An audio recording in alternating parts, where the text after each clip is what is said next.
আজকে বানাবো বাচ্চাদের পছন্দের একটি কেকের রেসিপি। তার জন্য এখানে আমি দেখুন 4 প্যাকেট হ্যাপি হ্যাপি বিস্কুট নিয়ে ভালো করে একটু হাত দিয়ে ভেঙে নিলাম। তারপরে মিক্সির বাটির মধ্যে দিয়ে গুঁড়ো করে নিলাম। এবার বিস্কুটের গুঁড়োগুলো একটা বাটির মধ্যে দিয়ে দেবো 2 চামচ চিনির গুঁড়ো, সামান্য একটুখানি দুধ দিয়ে ভালো করে এটাকে মেখে নেব। তারপরে দিয়ে দেবো হাফ চামচ বেকিং পাউডার, হাফ চামচে কম দিলাম বেকিং সোডা, দিয়ে ভালো করে ব্যাটারটাকে ফিটিয়ে নেওয়ার পরে এখানে আমি চায়ের কাপ নিয়েছি কেক বানানোর জন্য। তার জন্য আমি মিশ্রণটাকে দেখুন কাপের মধ্যে দিয়ে দিলাম।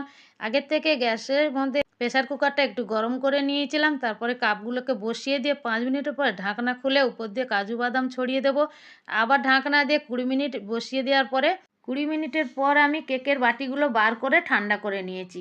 তারপরে একটা কাঠি দিয়ে সাইডগুলো ছাড়িয়ে নিয়ে কাপগুলোকে ছিঁড়ে আমি কেকগুলোকে বার করে প্লেটে পরিবেশন করলাম।